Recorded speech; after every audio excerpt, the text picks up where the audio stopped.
Welcome to Hard Talk. I'm Stephen Sacker. Back in 2011, the small Gulf state of Bahrain seemed to be on the brink of tumultuous change. The ruling al-Khalifa family faced unprecedented street protests and demands for democratic reform.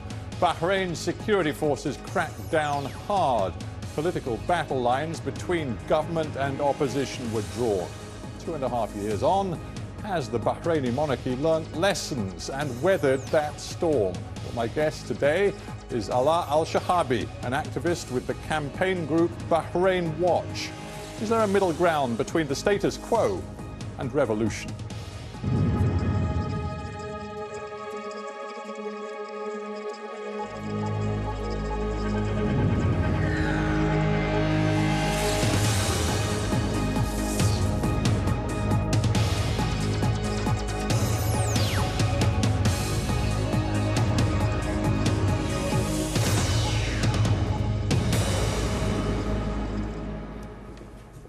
Al-Shehabi, welcome to Hard Talk. Thank you.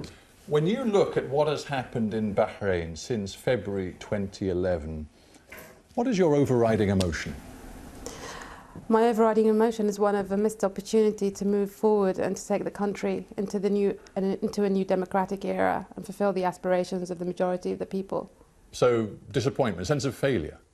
Not a sense of failure on behalf of the people, but really a sense that the regime hasn't capitalized on the currents taking place across the whole region to move forward, to move the country on, and to get rid of a century-old, to get over, a century worth of struggle for democratic change. So it's denying its own people the opportunity to become a modern democratic state. Right. The implication of that is that nothing has changed in Bahrain, but that's not true, is it?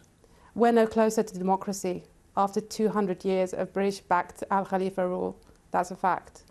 So when you say democracy, you are implying that your belief is that for Bahrain to achieve the modernization you talk about, there has to be an end to the monarchy, an end to the rule of the al-Khalifas.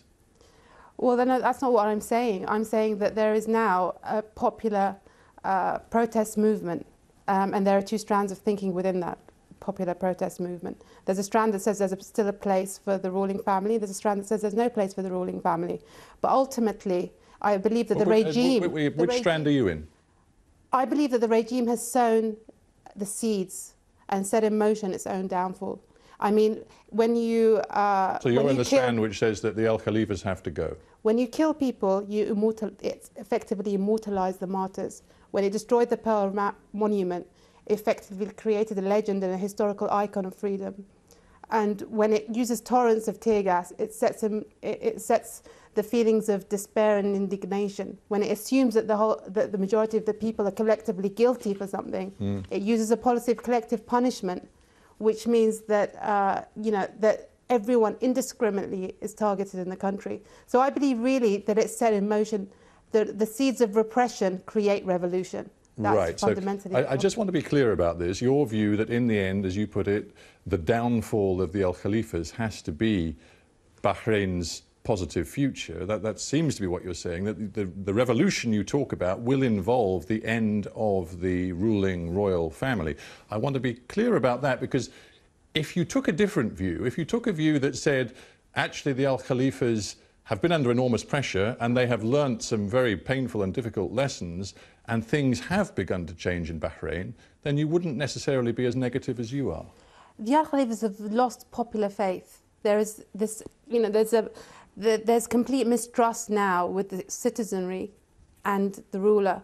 There's the lack of willingness to reform is really what's threatening the regime itself. But there have been, I mean, that's what I'm getting to. There have been changes and there have been reforms. I mean, one only has to look at the reaction of the government to the violence in that period after February 2011 and the eventual setting up of the Independent Commission of Inquiry and the implementation, albeit slowly, of the recommendations of that Commission of Inquiry to see that change has happened.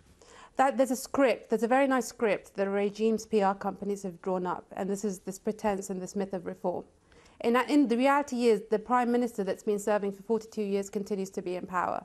The reality is that the King continues to issue a raft of royal decrees that sanction repression. The reality is that the torture is still systematic and continues. And the reality is that many top-level officers responsible and ministers responsible for all of the violations that were initially described in the Commission of Inquiry's report continue to be free and enjoy impunity and protection from the regime. Let me just interject for a second. I mean, you've made some very big claims there, not least of which that you say that torture, your word torture, continues unabated. You know that the government in Bahrain absolutely refutes that. We recently had the Minister of State for Information saying that is not the way we do things. We are a civilized nation. And they also point out that there are new safeguards in place. If there are complaints of torture, there are now procedures laid down in Bahraini law which ensure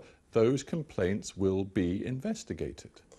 Again, those are words on paper. The reality is that people who have just been released from prison up until last week have all described in detail the torture that's been carried out at the Criminal Investigation Directorate. Friends of mine who've just been released from prison describe atrocious reports of the torture that they describe. What about the independent police ombudsman? What about the fact that surveillance cameras have now been put in interrogation rooms? What about the real reforms, overseen, it has to be said, by police chiefs who came into Bahrain from the UK, from the United States as well, to ensure that the lessons of 2011 were learned?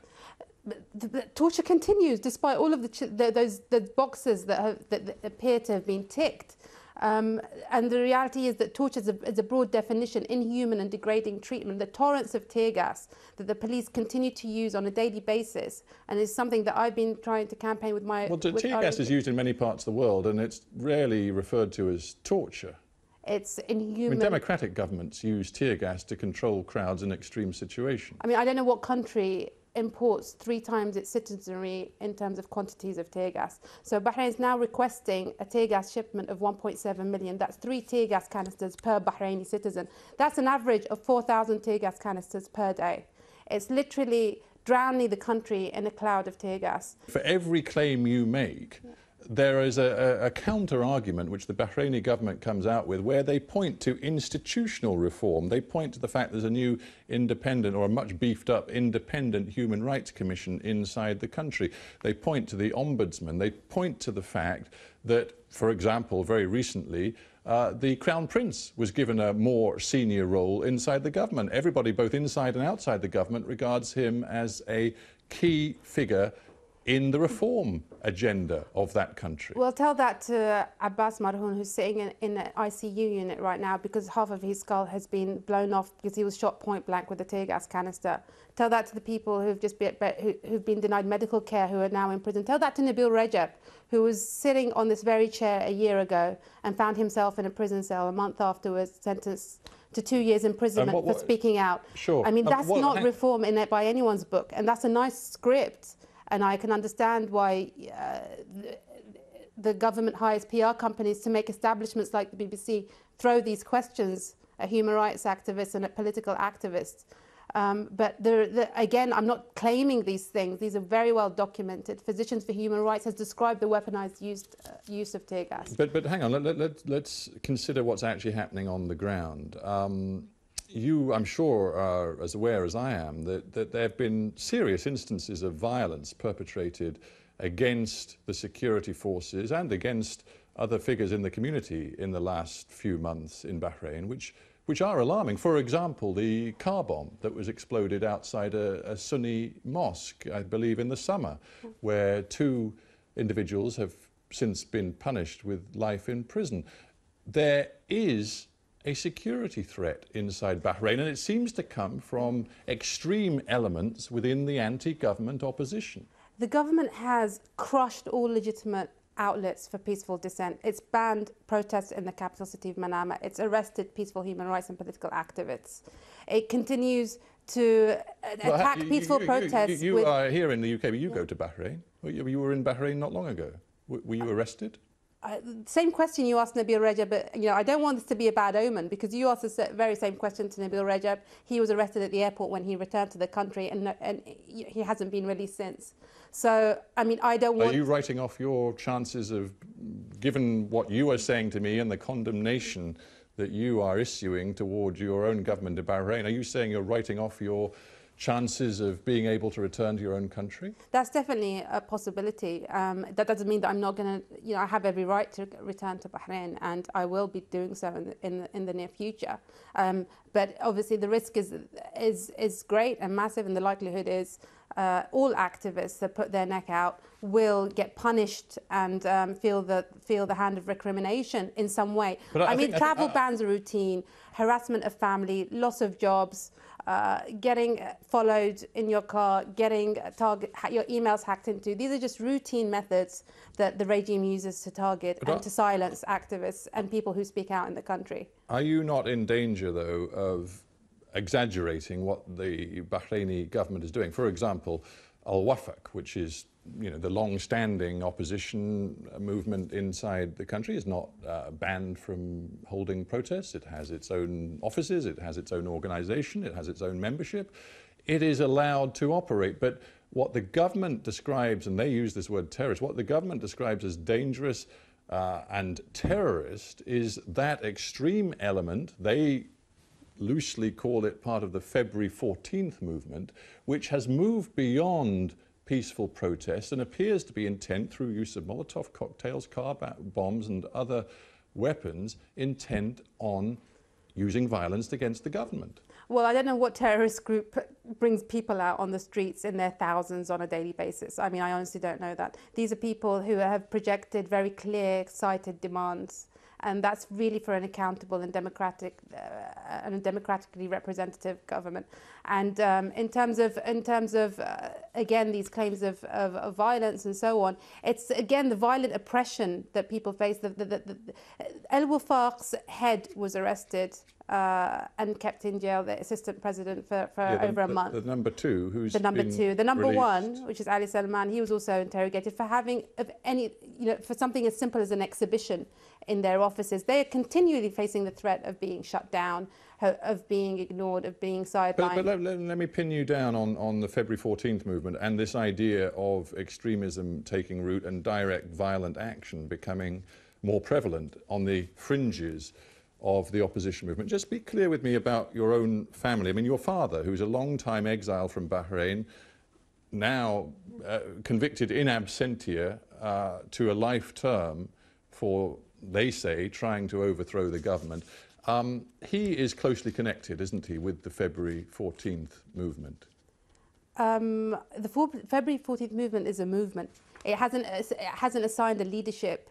It's something that's, and it's an idea. This is as much about a battle of ideas as it is about the bodies and bullets on the streets. But you see, it's important, again, if one is to tease out the validity or otherwise of the government's claims, to fully understand the alliances that work within the Bahraini opposition. The government, and I'm now quoting from the Gulf Daily News, which is a very loyal, I think it's fair to say, ally of the Bahraini government, it has identified your father as a key linchpin in the February 14th movement, says that he's a coordinator with Iran, one of the most important foreign organisers of the group.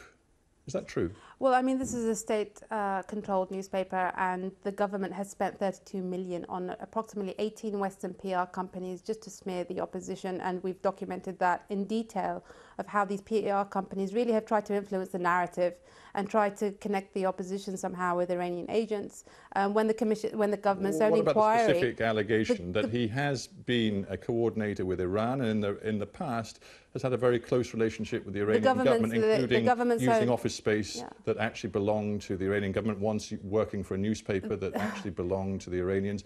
I just would like to know if any of this is true. Is that true? Well, the government's own inquiry has found that there's been no involvement between the Iranian government and the opposition and protest movement in Bahrain, so that allegation's really been thrown aside. You talk about the money spent by the Bahraini government on spin and PR, and you know, I've heard that message before as well.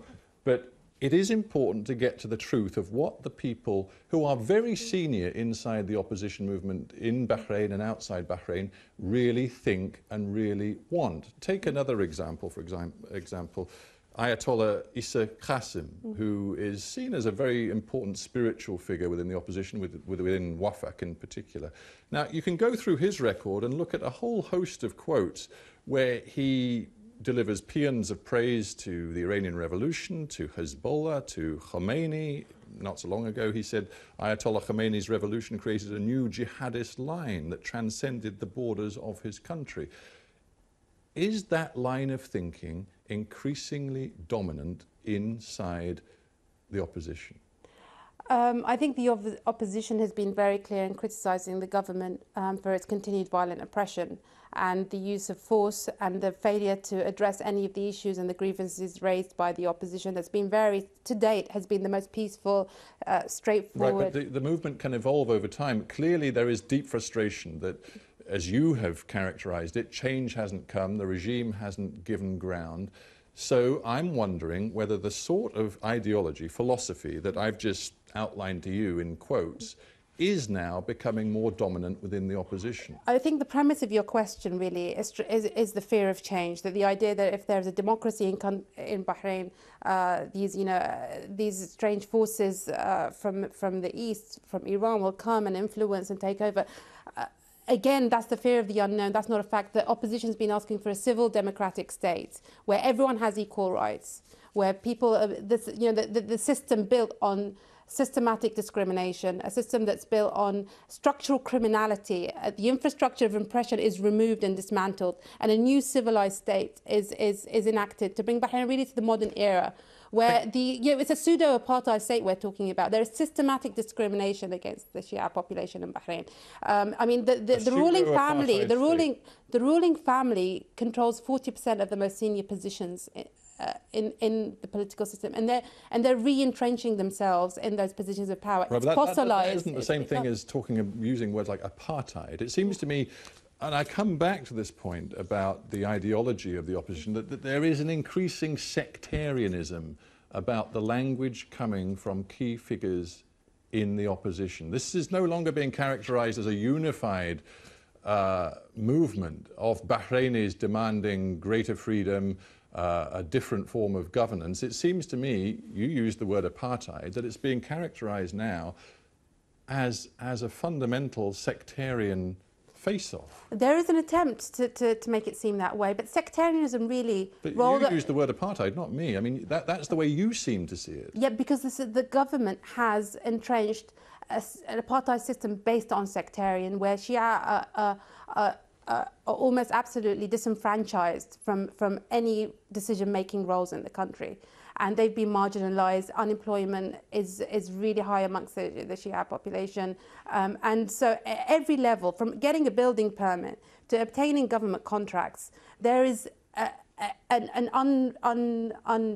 unsaid law where if you're a Shia, you're just removed, you're considered a non-citizen in this country, you're a sub-citizen, whereas members of the ruling family are super-citizens that enjoy the privilege, that have squandered the wealth, that have almost, a third of the wealth over the last century has gone to the ruling family. These are the key questions of inequality that exists in Bahrain today. That needs to be rectified through a really fundamental change in the current system. As you outline everything fundamental that you say needs to change in Bahrain, I'm thinking of that word you used before, revolution. Now, revolutions, and we've seen it in the Arab world over the last 3 years, tend to lead to violence, to chaos and instability.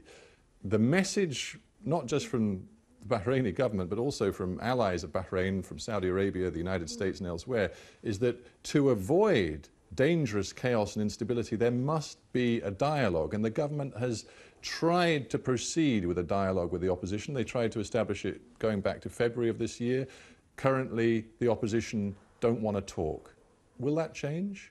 Well, how can you talk if you've imprisoned all your political opposition leaders? If Ali Salman's being summoned, if Khalid Marzouk is thrown in jail for 48 days, if someone like Nabil Rajab and Ibrahim Sharif, they're all sitting in a prison cell. Who do you have? It's called, this think tank called they've said quite plainly, ECFR. they've released Marzouk and they say they want al-Wafaq, which is, you know, seriously still a major player in the opposition movement. They want al-Wafaq to be at the table, and al-Wafaq is saying, we're not sure we want to be at the table. But well, if Bahrain is to find a way out of this crisis, surely dialogue has to happen.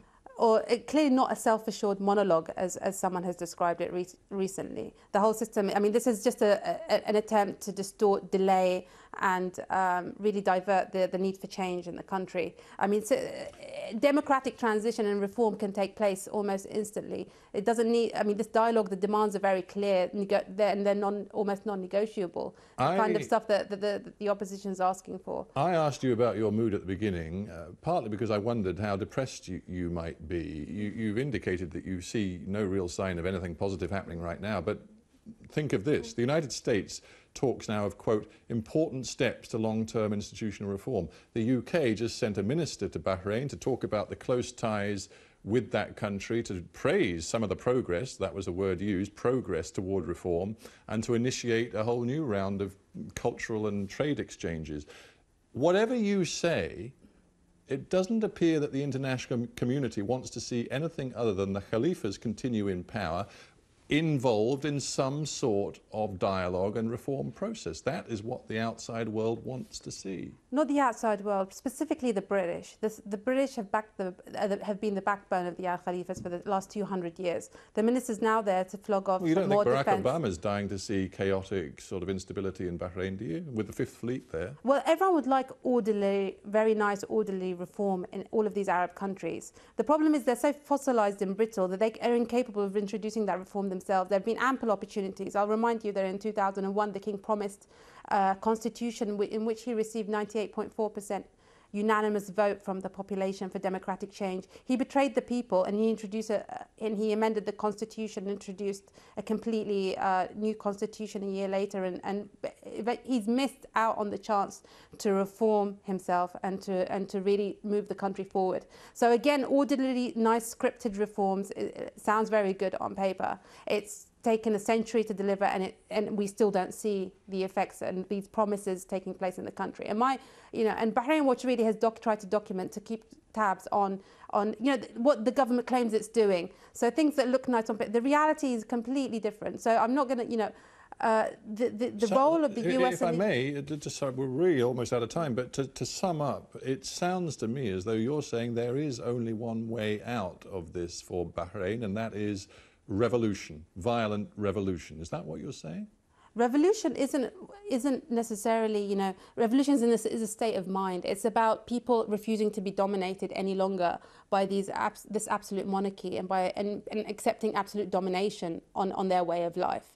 And that, But we know from the Arab world and recent times that revolutions, that word tends to lead to violence in the Middle East. Is that what you countenance for the future of your country, Bahrain? It's not what I countenance. It's the regime that's been using the violence, and it's well-documented violence. The torrents of tear gas, 2 million tear gas canisters are heading towards Bahrain from South Korea that we're trying to campaign against, because these is really what's leading to the death and blood and the suffering of the Bahraini people sitting in their homes and their villages. All right. Well, we have to end there, but Ala al-Shehabi, thank you very much for being on Hard Talk. Thank you.